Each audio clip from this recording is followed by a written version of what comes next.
Good morning बच्चों। तो last topic जो हमने रिमेनिंग छोड़ा था उसी को कंटिन्यू करेंगे।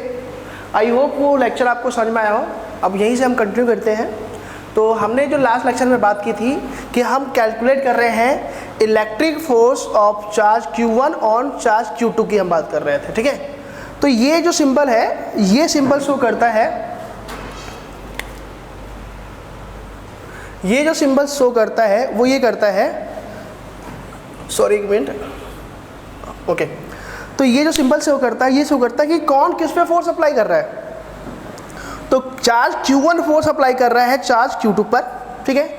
ये जो साइन शो करता है वो ये करता है कि फोर्स किधर से किधर मूव हो रहा है। तो अगर आप रिपेल करते हो तो स्टार्ट तो आपके पास सही होगा ना। तो स्टार्ट कहाँ से हुआ? 1 से। एंड किस पे हुआ? 2 पे। तो 1 से 2, ठीक है। अच्छा, ये क्या है? अगर आप वेक्टर फॉर्म लिख रहे हो तो पहले जो हम मेंशन कर रहे थे, ये मेंशन कर रहे थे कि ये Q1 है, ये Q2 है, ये R है। तो हम इसे डिस्टेंस रीड कर रहे थे और हम लिख रहे थे F equal to K Q1 Q2 upon में R स्क्वायर। तो R जो है ना वो डिस्टेंस रीड कर रहे थे, बट जहाँ पर हम वेक्टर फॉर्म कर रहे हैं तो R जो होगा वो R होगा डिस्प्लेसमेंट। क्या होगा? डिस्प्लेसमेंट। और डिस्प्लेसमेंट होता क्या है बच्चों? तो डिस्प्लेसमेंट होता है फाइनल माइनस इनिशियल। क्या होता है? फाइनल माइनस इनिशियल, अंतिम माइनस प्रारंभिक, ठीक है। आप सोचो कि अगर फोर्स रिपेल कर Q1, अगेन मैं बार बार रिपीट कर रहा हूं बट आपको खुद फोकस करना है, अब मैं रिपीट नहीं करूंगा, ठीक है। तो Q1 Q2 में फोर्स अप्लाई कर रहा है अगर, तो स्टार्ट किधर से हुआ? 1 से। एंड किस पे हुआ? 2 पे। क्या स्टार्ट क्या एंड? तो फोर्स स्टार्ट कहाँ से हुआ? किसने स्टार्ट किया? Q1 ने। किधर से फोर्स अप्लाई हो? जैसे एग्जांपल में मैं रिपेल करता हूँ, तो रिपेल कर रहा हूँ तो फोर्स मेरी तरफ से स्टार्ट हो गया और वो उधर की तरफ मूव कर रहा है। तो इधर से पार्टिकल, अगर यहाँ पे पार्टिकल होता तो वो इधर की तरफ मूव करता ना। तो इनिशियल पॉइंट कौन सा है फोर्स का? स्टार्टिंग का ये फोर्स इधर से ट्रैवल करता हुआ जा रहा है और एंड किस में हो रहा है? 2 पर। श्योर। तो इनिशियल पॉइंट Q1 और फाइनल पॉइंट Q2। तो जो डिस्प्लेसमेंट होता है वो होता है फाइनल माइनस इनिशियल। तो Q2 का जो लोकेशन है वो है R2। तो फोर्स यहाँ से स्टार्ट हुई, इस पे एंड हुई, तो फाइनल जो पोजीशन है वो है R2 और इनिशियल जो है वो है R1। इसको लिखते हैं R2 से। तो R12 क्या है? डिस्प्लेसमेंट है। क्या है? डिस्प्लेसमेंट है। और उसकी वैल्यू क्या है? R2 minus R1। तो जो ये मैं लिख रहा हूँ ना R12, उसकी वैल्यू है R2 माइनस R1, कि इस पर हम डिस्प्लेसमेंट ले रहे हैं न कि डिस्टेंस, क्योंकि हम वेक्टर फॉर्म सॉल्व कर रहे हैं। श्योर। तो ये हो गया F21 K Q1 Q2 R12 का होल स्क्वायर और R12। आई होप ये आपको समझ में आया होगा। और मैंने ग्रेविटेशन मैंने आपको ये वेक्टर फॉर्म में बताया हुआ है, पहले 11th में बताया हुआ है। चलिए इसी को आगे हम कंटिन्यू करते हैं, आगे देखते हैं।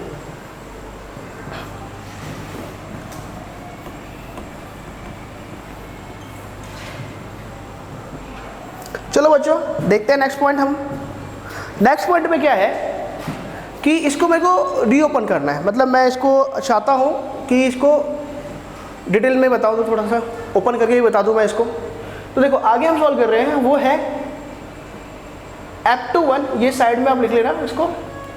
F21 वो क्या होता है? K, ठीक है, Q1 Q2 अपॉन में होल्ड बेटा,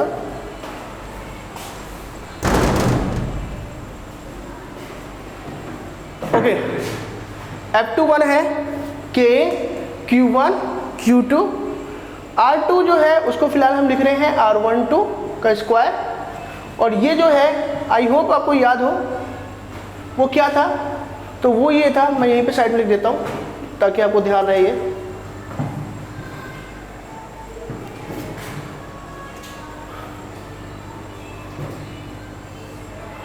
ये है R12 equal to R2 minus R1, ठीक है। अब यहाँ पर जो ये लिखा है मैंने कि ये जो R12 कैप है, R12 कैप ये होता है R12 का वेक्टर अपॉन में R12 का मॉड। आई होप आपको याद हो। क्या याद है आपको कि जब मैंने आपको बोला था कि बेटा R कैप को लिखना है तो आप लिखते हैं R वेक्टर अपॉन में मॉड R। याद है आपको? या आपने ऐसे देखा था A vector equal to A unit vector equal to A vector upon में मॉड ए, देखा था ना आपने, वही लिखा है। r12 vector equal to r12 unit vector है, r12 वेक्टर अपॉन में मॉड r12 लिखा है, वही चीज़ हम यहाँ पे लिख देंगे। तो देखो आप r12 वेक्टर r12 का मॉड, ठीक है, रिमेनिंग वेक्टर है तो वेक्टर फोर्स लगा देंगे ऊपर इसको। नेक्स्ट F12 इक्वल टू वो क्या होगा, k q1 q2 अपॉन इस R12 को हम क्या लिख रहे हैं, R2 माइनस R1, तो R2 माइनस R1, सिंस ये स्क्वायर है तो स्क्वायर लिख दिया अपन ने, ठीक है, इनटू R12 को लिखेंगे R2 vector minus R1, vector है तो वेक्टर लगा देंगे और मॉड है तो मॉड लगा देंगे R2 माइनस R1। अच्छा बच्चों एक चीज़ देखो, मॉड जो है वो ऑलवेज पॉजिटिव वैल्यू देता है और स्क्वायर भी ऑलवेज पॉजिटिव वैल्यू देता है। तो R2 माइनस 1 की स्क्वायर और R2 माइनस R1 का पावर 1 है, तो टोटल कितनी पावर हो गई, 3 हो गई। तो क्या लिखूँ मैं, F21 equal to k q1 q2 upon R2 minus R1 का मॉड का q and R2 minus R1 का वेक्टर। आई होप आपको समझ में आया हो, ठीक है। कई सारे स्टूडेंट पूछेंगे सर ये मॉड का क्यों क्यों लगा रहे हो, सिंपल क्यों क्यों नहीं लगा रहे, आप ऐसे क्यों नहीं लिख रहे R2 माइनस R1 का होल क्यों। बेटा अगर मैं ऐसा लिख दूंगा ना तो ये वैल्यू नेगेटिव भी दे सकता है पॉजिटिव भी दे सकता है, बट यहाँ पर देखो R2 माइनस R1 का होल स्क्वायर है तो ये तो ऑलवेज पॉजिटिव ही देगा, और ये जो पावर ये मॉड है तो ये भी तो पॉजिटिव देगा, तो पावर 3 होने के बाद भी ये कंप्लीटली प्लस ही देगा। इसलिए अगर मैं ऐसा क्यों लिखता हूँ तो ये तो नेगेटिव पॉजिटिव दोनों दे रहा है, बल्कि मॉड ऑलवेज पॉजिटिव देता है, इसलिए मॉड का क्यों लगा रहा हूँ, थोड़ा समझने की कोशिश करना आप, ठीक है। अच्छा ये हो गया, ये तो था आपका F1 ने लगाया था 2 पर, बट अब कौन अप्लाई करेगा, तो अब अप्लाई करेगा Q2 करेगा Q1 पे करेगा और उसकी डायरेक्शन ये होगी। फिर वही कॉन्सेप्ट, रिपेल कर रहा है तो स्टार्ट यहाँ से होगा एंड यहाँ पे होगा, अप्लाई कौन कर रहा है 2, तो इधर लिखेंगे 2 किस पर, 1 पर। तो सेम टर्म में निकलने वाला हूँ, इलेक्ट्रिक फोर्स जो हम कूलम्ब फोर्स लिखते हैं, electric force due to Q2 on due to charge Q2, charge Q2 on Q1, क्या लिखूंगा मैं, टू क्या कैलकुलेट कर रहा हूँ, 21 k Q1 Q2 upon R21 का होल स्क्वायर और R21 का कैप। आगे बच्चों क्यों 2 फोर्स लगा रहा है 1 पर, नो डाउट 2 लगा रहा है किस पे, 1 पर, 2 लगा रहा है 1 पर। स्टार्ट यहाँ से होगा एंड इस पे होगा, रिपेल है ना तो रिपेल ऐसे करेगा, तो स्टार्ट इस पोजीशन से होगा एंड इस पोजीशन पे होगा, तो 2 से 1। तो डिस्टेंस वाले में और डिस्प्लेसमेंट में मैं इस डायरेक्शन से स्टडी करते हैं, जबकि फोर्स वाले में मैं इधर से स्टार्ट कर रहा हूँ। तो ये कह रहा है कि 2 1 पे लगा रहा है और ये कह रहा है कि जो लोकेशन जो फोर्स लगने की डायरेक्शन है वो 2 से 1 है। इसको इधर से रीड करना मत स्टार्ट करना, इधर से रीड मत करना, हमें इसको इधर से रीड करना है और इसको इधर से रीड करना है, ठीक है। कई सारे टीचर क्या कर रहे हैं, उसको दोनों तरफ एक ही रीड कर रहे हैं, तो वो अलग अलग है, रॉन्ग तो नहीं बोलूँगा मैं, ठीक है, वो भी सही है। बट यहाँ पे कन्फ्यूजन होता है कि अगर नेगेटिव चार्ज हो गया ना ये वाला, तब ये सिंबल में बहुत सारी प्रॉब्लम हो जाती है, तो मैं उसके लिए ऐसा यूज़ करता हूँ। देखो जो बेटर लगे आप कर लेना, बाकी फिर वही चीज़ है, ये सब कुछ वही होने वाला है। आप सेम कर लो इसी को कि जिस लोकेशन पे 1 है उस पर 2 और जिस लोकेशन पे 2 है 1। अगर सिंप्लीफाई करना भी चाहोगे तो क्या करोगे, देखो कर देता हूँ मैं, अदरवाइज अब डायरेक्ट लिखता मैं k Q1 Q2 अपॉन में इसको मैं लिखने वाला हूँ इनिशियल ये फाइनल ये 1 माइनस R2 का होल स्क्वायर, और ये हो जाएगा R डायरेक्ट लिख रहा हूँ उसको R1 vector minus R2 vector upon में R1 माइनस R2 का मॉड। नहीं तो पहले मैं ऐसे लिखता इसको R21 वेक्टर अपॉन में R2 मॉड लिखता, बट मैं डायरेक्ट कर रहा हूँ एक स्टेप, ठीक है। नेक्स्ट तो पावर 2 पावर 1 3 हो गई अगेन, तो ये जो टर्म आएगा वो आएगा F12 vector equal to K Q1 Q2 upon R1 minus R2 का मॉड का Q and R1 minus R2 का वेक्टर। ठीक है बच्चों। अच्छा, ये इक्वेशन मैं सेकंड कंसीडर कर रहा हूँ और ये इक्वेशन मैं फर्स्ट कंसीडर कर रहा हूँ। ठीक है, मुझे यहाँ न्यूटन लॉ फॉलो करना है। न्यूटन लॉ क्या कहता है कि Newton third law every action have equal and opposite reaction. कई बार क्वेश्चन पूछ लिया जाता है। तो Q1 जिस अमाउंट में Q2 पे फोर्स लगाएगा उसी अमाउंट में Q2 भी Q1 पर लगाएगा, बट डायरेक्शन अपोजिट होगा। ये इस पे इस डायरेक्शन पे, तो ये इस पर इस डायरेक्शन पर, बट दोनों की वैल्यू सेम होगी। तो न्यूटन थर्ड लॉ प्रूव करना है मुझे। तो देखो बच्चों, अगर मुझको एक चीज़ पूछी जाए, सिंस R2 माइनस R1 का मॉड तो जानते ही प्लस का होता है, और Q मॉड के साथ Q है तो वो भी ऑलवेज पॉजिटिव ही होगा। तो क्या ये R2 माइनस R1 जो मैं लिख रहा हूँ, क्या वो इक्वल होगा किसके? तो R1 माइनस R2 के मॉड के। नो डाउट होना चाहिए। ठीक है, अगर मैं सिंपल लिखता R2 माइनस R1 ऐसा कुछ लिखता, R2 माइनस R1 का Q, R1 माइनस R2 का Q, तो ये गलत हो जाता। क्यों? कि भाई ये पॉजिटिव नेगेटिव कुछ भी हो सकता है, ये पॉजिटिव नेगेटिव कुछ हो जाता है। ठीक है, तो ये गलत हो जाता। बट मॉड है इसलिए ये दोनों सेम होंगे। अब मैं क्या कर रहा हूँ, मैं थोड़ा सा बेटा अब उतना इजी से सिंपल बताने की कोशिश कर रहा हूँ, बट थोड़ा सा आप खुद भी कोशिश करो। तो टाइम मेरे पास कम रहता है और चैप्टर हमारे पास बहुत सारे हैं। F12 equal to K Q1 Q2, इसको मैं इंटरचेंज कर रहा हूँ, R2 माइनस R1 का Q। बट ये वेक्टर है तो इसको R2 माइनस R1 नहीं लिख सकता मैं, इसलिए इस लोकेशन पे मैं क्या कर रहा हूँ, माइनस कॉमन ले रहा हूँ यहाँ से। तो माइनस लेते ही क्या हो जाएगा, R2 माइनस R1 का वेक्टर हो जाएगा। देखो बच्चों, अगेन इसको इंटरचेंज करने में R1 माइनस R2 से R2 माइनस R1 करने में इसी को मैं चेंज कर रहा हूँ, इसको चेंज कर रहा हूँ, तो कोई इफेक्ट नहीं पड़ेगा क्योंकि मॉड है। बट ये वेक्टर है, इसलिए अगर आप लोकेशन डिस्प्लेस करते हो तो नेगेटिव साइन आएगा। अब आप ये चेक करो, क्या ये वाला पार्ट क्या यही है क्या, सॉरी ये वाला है क्या, K Q1 Q2 R2 minus R1 का Q and R2 minus R1।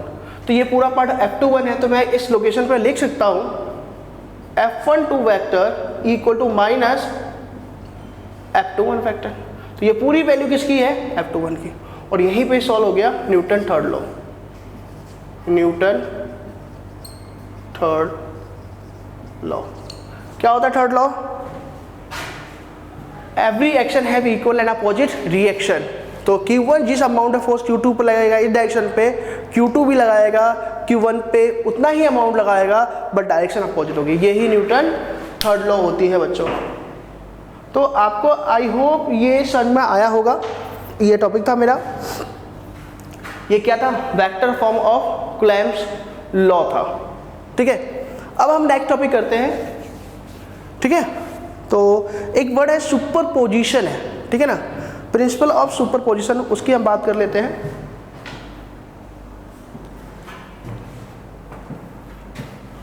पहले 1-2 मिनट आप इसको लिख लो।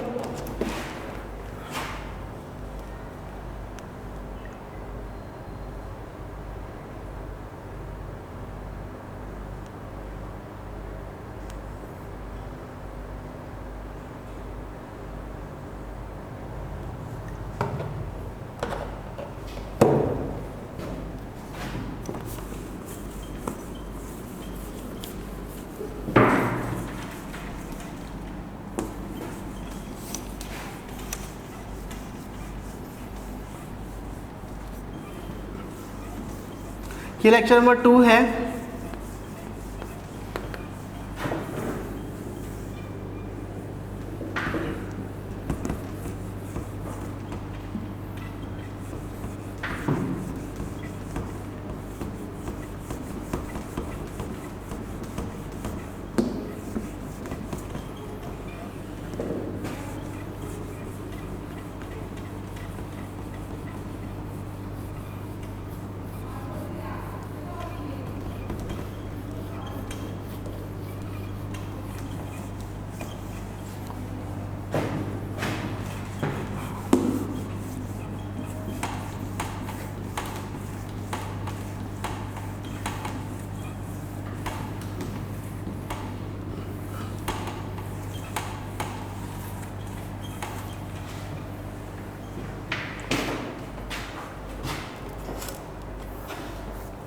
ओके बच्चों, नेक्स्ट टॉपिक हम स्टडी करने वाले हैं वो है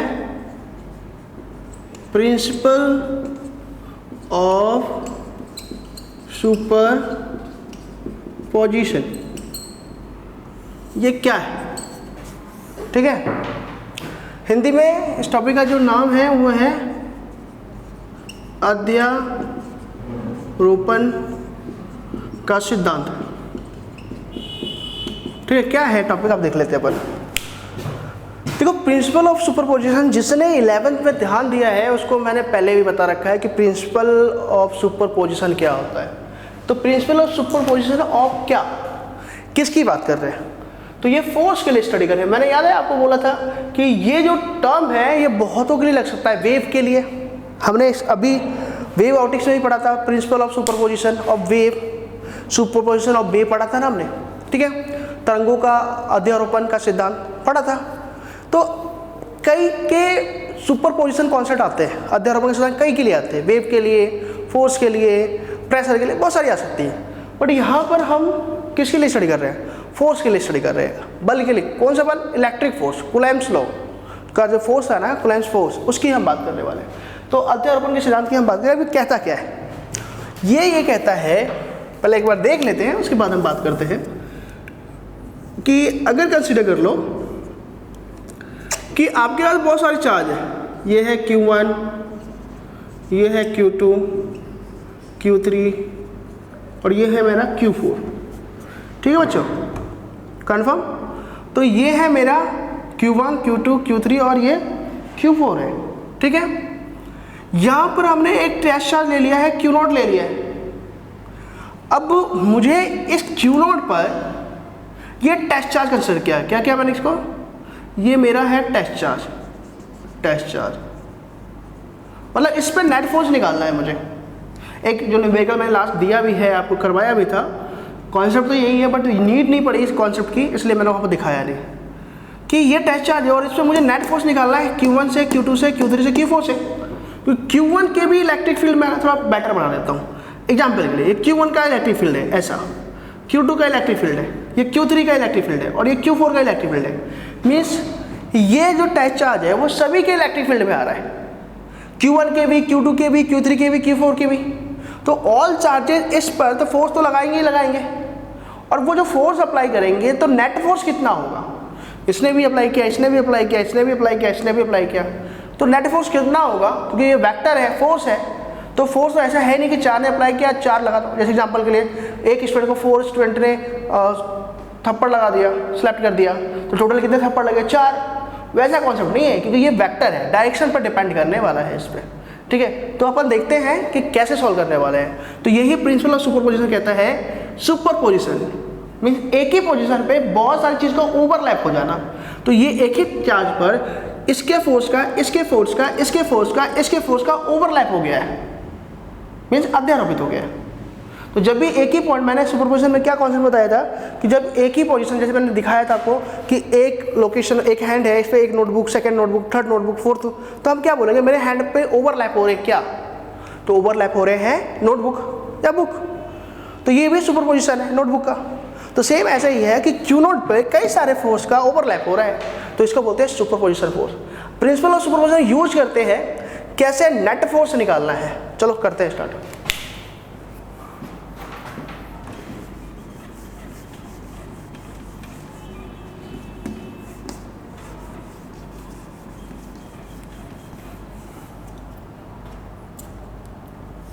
चलो जो देखते हैं। ओके, तो ये था Q0, Q1, Q2, Q3, Q4। तो Q0 पे Q1, Q2, Q3, Q4 ये all forces remaining Q0, all forces charges जो है वो सोर्स चार्ज है। तो मीन्स ये भी इस पे फोर्स, ये भी इस पे फोर्स, ये भी बोलना आएगा। तो फर्स्ट थिंग, अगर वेक्टर फॉर्म सॉल्व करना है तो आपको इन सब का लोकेशन बताना पड़ेगा। पोजीशन वेक्टर की R1 है, R2 वेक्टर है, R3 unit vector, sorry direction position vector है, और R4 है। ये पोजीशन वेक्टर है। राइट बच्चों, मुझे कैलकुलेट करना है नेट फोर्स पर। तो जब Q1 फोर्स अप्लाई करेगा Q0 पे तो डिस्टेंस तो मुझे डिस्प्लेसमेंट तो यही लेनी होगी ना, तो ये मैं कंसीडर कर रहा हूँ। अब कई मैं 10 लेता हूँ, 1 अप्लाई कर रहा है इस पर, कई 0-1 लेने वाले 0-1, तो वो मैटर नहीं करेगा, ठीक है। अब इसका इस पर अप्लाई कर रहा हूँ तो 2 ये हो जाएगा, 20 कंसीडर कर लिया, इसकी डिस्टेंस भी निकाल लेते हैं, ठीक है। या फिर मैं काम करता हूँ, पहले एक एक करके, कहीं कंफ्यूज ना हो जाओ, इसलिए मैं पहले एक एक करके दिखा देता हूँ। तो सबसे पहले हम ये कैसे कर रहे हैं कि Q1 Q0 पर मुझे नेट फोर्स किस पे निकालना है, Q0 पर। तो नेट फोर्स Q1, पहले मैं Q1 का Q0 पर निकालूंगा, फिर Q2 का निकालूंगा, देन Q3 Q4। तो अगर मुझे फोर्स कैलकुलेट करना है पहले Q1 का, तो क्या लिखूंगा, okay, according to Coulomb's law, ठीक है ना, electric force of Q1 on Q0। तो मैंने इसे लिखा, 1 ने अप्लाई किया किस पर, 0 पर, F0 के Q1 force source charge Q0। तो अभी हम सिर्फ इस पेयर के लिए स्टडी करेंगे कि Q1 कितना लगा। तो डिस्टेंस मुझे R1 नहीं लेना, मुझे लेना है ये डिस्टेंस। क्यों भाई, फोर्स तो ये लगा रहा है ना, तो पोजीशन तो ये चाहिए ना ये। तो मैं लिखूंगा R10 का स्क्वायर और R10 का वेक्टर। आई होप आपको समझ में आया होगा। सिमिलरली ये क्वेश्चन फर्स्ट है। सिमिलरली अब मुझे निकालना है कि इसका Q2 का निकालना है, तो पहले मुझे इसका डिस्प्लेसमेंट पता होना चाहिए, R20। तो अब क्या होगा, electric force due to Q2 on Q0, तो वही हो जाएगा, 2 ने अप्लाई किया 0 पे के Q2, क्योंकि इसमें फोर्स Q2 लगा रहा है किस पर, Q0 पर, तो R20 का स्क्वायर, R20 का कैप। सिमिलरली ऐसे किसका निकाला है, 3 का और 4 का। जब 3 का निकाला होगा तो डिस्टेंस ये चाहिए होगी, और जब 4 का निकाला होगा, सॉरी डिस्टेंस बोलो, डिस्प्लेसमेंट 40 होगी, बस लिखना है। तो सिमिलरली 4 F03 एंड F04, तो F03 equal to Q3 Q0 R30 का स्क्वायर R30 का कैप, ठीक है। Equation number 3, equation number 2 and F04 equal to K Q4 and Q0 R40 का स्क्वायर R40 का कैप, इक्वेशन नंबर 4, ठीक है। अब नेट फोर्स कितना लगा, तो नेट फोर्स इन सब ने लगाया, तो मैं इसको ऐड कर दूंगा। आप बोलोगे सर आपने तो बोला कि 4 स्टूडेंट एक स्टूडेंट पे 4 सेलेक्ट कर रहे हैं, तो टोटल 4 नहीं करेंगे, तो फिर आप इस पर डायरेक्ट कैसे ऐड कर रहे हो।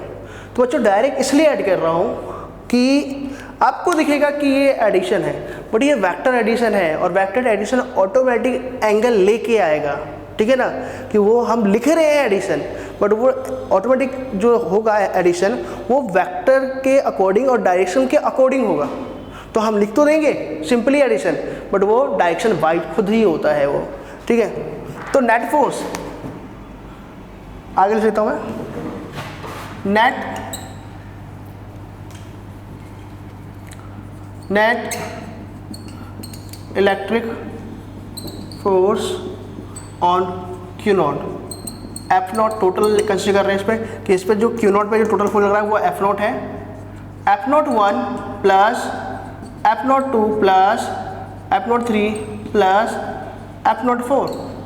तो ओवरऑल जो रिमेनिंग आंसर आया वो Q1 Q0 R10 का होल स्क्वायर R10 का cap plus Q2 Q0 R20 का स्क्वायर R20 का cap plus Q3 Q0 R30 का स्क्वायर एंड R30 का cap, and last final Q4 Q0 R40 का स्क्वायर एंड R40। मैं थोड़ा नीचे लिख रहा हूँ, क्या पता उसमें कैच कर रहा हो नहीं हो, रिकॉर्डिंग आ रही हो नहीं हो, इसे लिख देता हूँ। अच्छा, क्या चीज़ आपको कोई एलिमेंट कॉमन दिख रहा है, यस, K कॉमन है, Q नॉट कॉमन है, तो K Q नॉट लिया और रिमेनिंग लिख दिया Q1 R10 का स्क्वायर R10 का कैप प्लस Q2 R20 का स्क्वायर R20 का कैप प्लस Q3 R30 का कैप स्क्वायर और R30 का कैप प्लस Q4 R40 का स्क्वायर एंड R40 का कैप। ये हो गया। चलो बच्चों, कुछ और रिमेनिंग शायद नहीं रहा होगा, K कॉमन ले लिया, Q नॉट कॉमन ले लिया, 33 टर्म आ गया। अब ये बहुत सारे हैं, तो मुझे ये बताओ कि अगर ये 4 पार्टिकल है तब ऐसा है, अगर 100 पार्टिकल हो तो 100 का करना पड़ेगा और n पार्टिकल हो तो n करना पड़ेगा। तो पहले मैं इसके लिए कर देता हूँ, फिर n पार्टिकल के लिए करूँगा। तो इसको एक जनरल टर्म से कैसे रिप्रेजेंट करेंगे, एक जनरल टर्म से कैसे रिप्रेजेंट करेंगे, तो आंसर है F naught equal to K Q naught summation पहला पार्टिकल 1 और अब भी कितने पार्टिकल लिए हैं मैंने 4, अगर n होगा तो यहाँ पे n लगा देंगे, ठीक है। जैसे अगर मैं इसको लिखता हूँ QI अपॉन में R, एक किसी को पिक कर लो, आप इसको पिक कर लो, एग्जाम्पल मैं इसको पिक कर रहा हूँ और इसको मार्क कर लिया, नंबर की जगह I लगा दो, I नॉट का स्क्वायर एंड I नॉट का कैप, ये सबको रिप्रेजेंट कर देगा। कैसे? आपके पास कितने चार्ज है 4, पहले आप रखोगे 1, रखो 1 Q1 I की जगह 1, तो 10 10, तो Q1 R10 R10 आ गया ये। फिर रखो 2 Q2 Q20 20, फिर रखो 3 30 30, देन 4 40 40। तो ये दिखा रहा है कि आपको क्या करना है, सबमिशन का मतलब होता है टर्म का एडिशन। तो पहले 1 से 4 तक एडिशन करना है, मतलब पहले 1 रखो जो टर्म आया, देन 2 रखो जो टर्म आया, 3 रखो देन 4 और उन सबको ऐड कर दो, तो यह आ गया आंसर। बट अगर यही n टर्म होता, मीन्स n के लिए होता, तो सिर्फ मुझे क्या कर रहा है यहाँ पे 4 की जगह n लगा दे रहा है, तो 4 n सोर्स चार्ज, ठीक है। क्या आंसर आएगा बच्चों? तो 4 n सोर्स चार्ज, थोड़ा सा मैं ऊपर लिख देता हूँ आपको इसके लिए,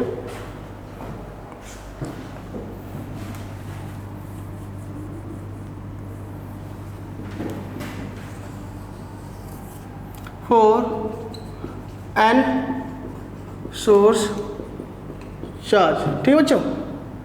ये आएगा F naught equal to K Q naught summation I equal to 1 से I equal to n QI upon RI का स्क्वायर और RI का कैप, ये हमारा आंसर है। आई होप आपको ये वीडियो में दिख रहा हो, अगर वो उस साइड नहीं है तो बस 1 से n तक कर दिया हमने। तो ये हो गया प्रिंसिपल ऑफ सुपरपोजिशन, ठीक है बच्चों। चलो मैं कुछ और चीज़ बताता हूँ, इसमें ध्यान देखना आप लोग। देखो हो क्या रहा है, जो चीज़ें हो रही है, तो आप लोग प्रिंसिपल ऑफ सुपरपोजिशन का मतलब क्या निकला, ठीक है। प्रिंसिपल ऑफ सुपरपोजिशन का मतलब है कि अगर एक पार्टिकल है, बहुत सारे पार्टिकल एक्ट कर रहे हैं, तो जो नेट इफेक्ट आएगा उन सबका ऐड करके आएगा। ये है प्रिंसिपल ऑफ सुपरपोजिशन। यहाँ पे क्या करना है, क्या ध्यान रखना है, वो ये है कि प्रिंसिपल ऑफ सुपरपोजिशन एक कॉन्सेप्ट ये मेंशन करता है कि आपको क्या करना है कि कूलम्ब्स लॉ जो है ना की लिमिटेशन है एक, जो मैंने आपको बताई है। कूलम्ब्स लॉ की लिमिटेशन क्या बता रखी है कि 2 चार्ज पेयर के लिए अप्लाई होता है। तो आप अगर ये प्रिंसिपल ऑफ सुपरपोजिशन आप कूलम्ब्स लॉ से ही सॉल्व कर रहे हो, तो फिर इतने सारे कैसे सॉल्व कर पाए आप?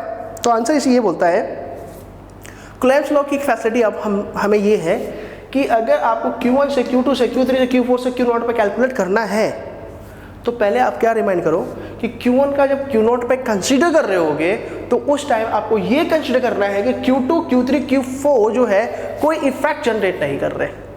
जब मैं वैल्यू ऑफ फोर्स कैलकुलेट कर रहा हूँ of Q1 on Q0, then we consider that Q2 Q3 Q4 will not react और एक्ट, कोई भी रिएक्शन नहीं करेगा, कोई भी एक्शन नहीं कर रहा हो, करता तो नोट सारे एक साथ ही है, बट हम इसका इंडिविजुअली कैलकुलेट जब इस पर करेंगे तो हम ये कंसीडर कर रहे हैं कि ये इनको डिस्टर्ब नहीं कर रहा, कैलकुलेट कर लिया। फिर जब मुझे Q2 का Q0 पे कंसीडर करना है, तो मैं ये कंसीडर करूँगा कि Q1 Q3 Q4 कोई रिएक्ट नहीं कर रहे, कोई रिएक्शन नहीं कर रहे, ठीक है, ऐसे ही इंडिविजुअली कैलकुलेट कर रहा हूँ। तो जब भी मैं किसी पे कर रहा हूँ तो रिमेनिंग जो चार्ज है वो एक्ट नहीं कर रहे होंगे। यही इस कॉन्सेप्ट में आपको कंसिडर करके सॉल्व किया है हमने। क्या आपको ये कॉन्सेप्ट समझ में आया? आई होप आपको समझ में आया होगा। ठीक है, अब ये है कि ये किसका था? Principle of superposition of force था। कौन सा फोर्स? Electric force.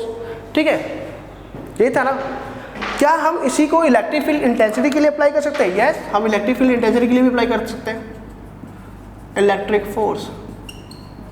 अच्छा, एक चीज़ रह गई कि इलेक्ट्रिक फील्ड फोर्स भी तो वेक्टर ही है, इलेक्ट्रिक फील्ड इंटेंसिटी भी एक वेक्टर ही क्वांटिटी होती है। क्या होती है? वेक्टर होती है। समझ में? तो इंटेंसिटी एक वेक्टर है, इलेक्ट्रिक फील्ड इंटेंसिटी, और इलेक्ट्रिक फोर्स भी एक वेक्टर है।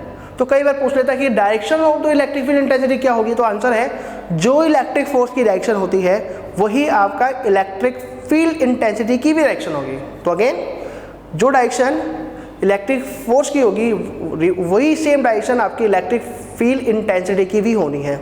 ओके, तो इस पॉइंट पे अपने ने इतना किया है। अब अपन जो पॉइंट कर रहे हैं वो पॉइंट है हमारा किसका है?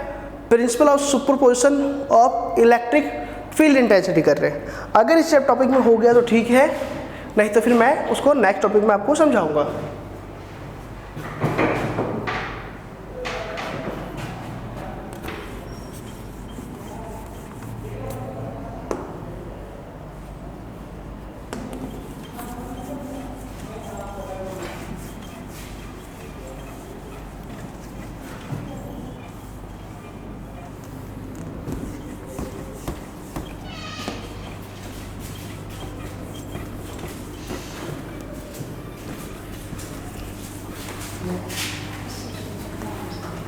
सर एक बार इसको गिला नहीं चल रहा है।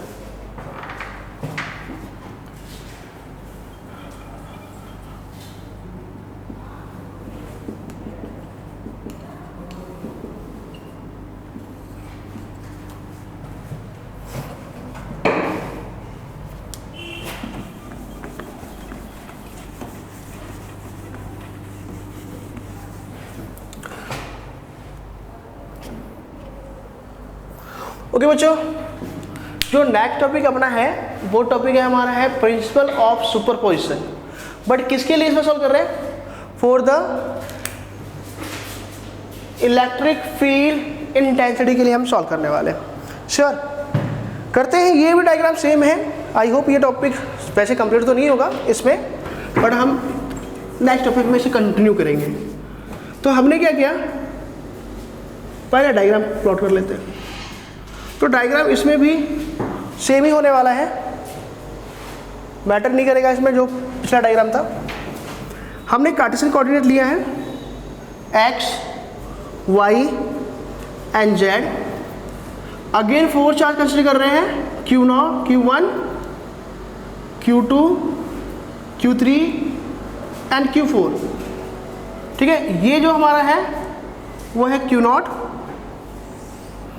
Position vector R1, position vector R2, position vector R3 and position vector R4। ठीक है, बट इस बार मुझे कैलकुलेट करना है इलेक्ट्रिक फील्ड इंटेंसिटी। तो सेम फर्स्ट हमें किसे कैसे करना है, Q1 का इंटेंसिटी कितना होगा, देन Q2 की इंटेंसिटी कैलकुलेट करनी है, Q3 की, देन Q4 को, और वेक्टोरियल एडिशन करना है। तो फर्स्ट ऑफ ऑल हम क्या कैलकुलेट करेंगे कि intensity of Q1 on Q0।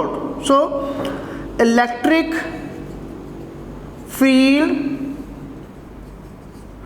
intensity due to Q1 on Q0। जो फॉर्मूला है E का वो जनरल होता है K Q अपॉन R का whole square. Okay, Q1 force apply कर रहा है किस पर? Q0 पर। तो इंटेंसिटी को रिप्रेजेंट ऐसे ही कर लेते हैं 1 0, या सिंपल E1 कंसिडर कर सकते हो आप। क्या लिखूंगा मैं?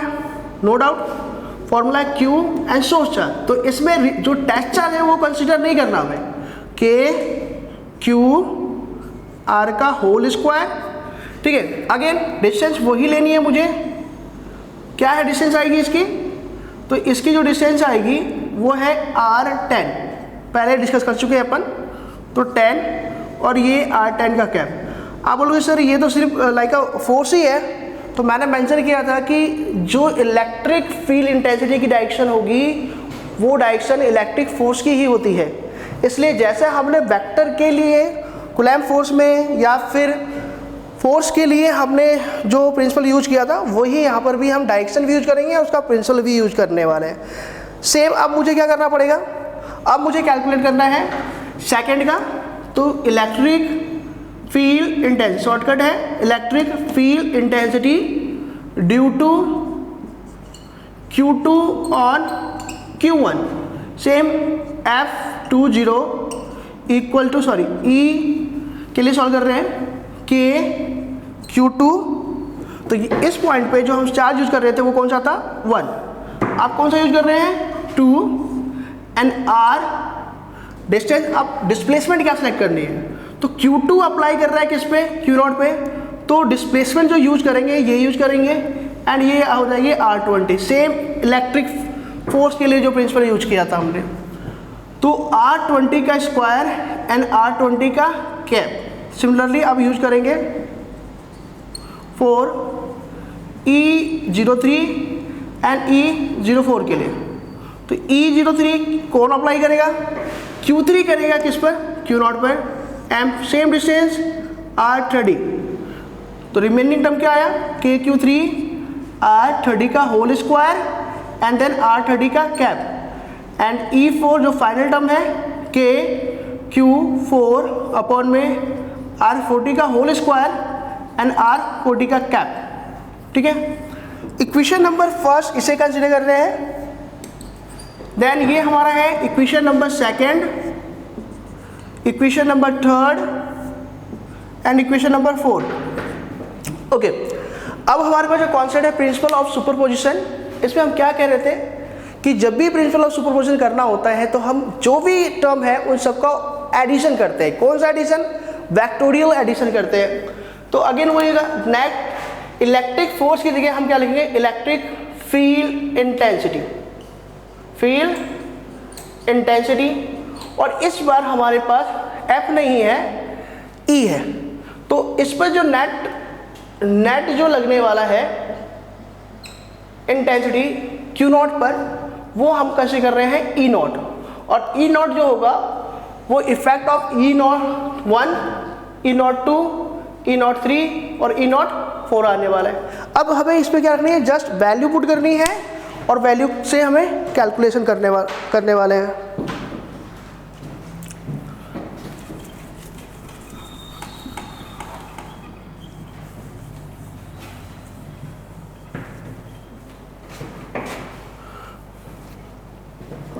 ओके बच्चों, देखते हैं इसमें क्या कर रहे हैं अपन।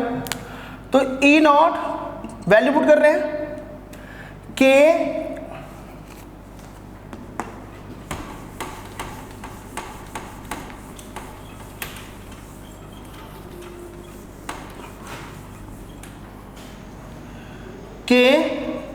Q1 R10 का स्क्वायर एंड R10 का कैप, सही है first question. Then plus K Q2 R20 का स्क्वायर, R20 का cap, plus K Q3 R30 का स्क्वायर एंड R30 का कैप,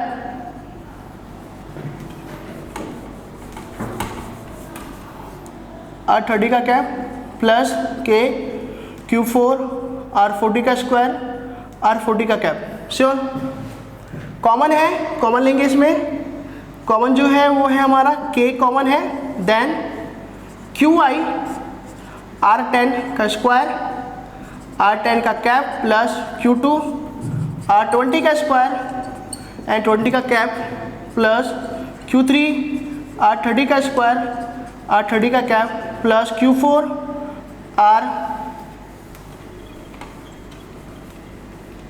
R40 का स्क्वायर एंड R40 का कैप। श्योर, तो अब जनरल टर्म जैसे इलेक्ट्रिक फोर्स के लिए फॉर्म किया था हम, वैसे इसको भी सॉल्व करने वाले हैं। तो E0 के लिखा, समीशन कितने टर्म है हमारे पास, 4 term, just I equal to 1 and I equal to 4 Q I upon में आर आई का स्क्वायर एंड आर आई 10 का कैप। जस्ट जो प्रीवियस टॉपिक मैंने बताया वैसे का वैसा ही है। ये कितने टर्म के लिए? ओनली 4 टर्म के लिए। बट अगर मुझे n टर्म के लिए सॉल्व करना होता तो जैसे इलेक्ट्रिक फोर्स के लिए हमने सॉल्व किया था वैसे ही इलेक्ट्रिक फील्ड इंटेंसिटी के लिए सॉल्व किया था। जस्ट एफ नॉट के प्लेस पे हमें क्या लगाना, अप्लाई करना है ई नॉट और इस क्यू नॉट को रिमूव करना है और आंसर हमारा सेम का सेम हो जाता। ठीक है, तो अगर हम देखें तो प्रिंसिपल ऑफ सुपरपोजिशन जो इलेक्ट्रिक फोर्स का था और जो फील्ड इंटेंसिटी के लिए है, दोनों में सेम ही कॉन्सेप्ट है, कुछ चेंज नहीं है, सिर्फ टेस्ट चार्ज नहीं आ रहा, बाकी रिमेनिंग ऑल टर्म सेम है। तो इस लेक्चर में अपन इतना ही करेंगे। नेक्स्ट लेक्चर पे अपन नेक्स्ट टॉपिक की बात करेंगे।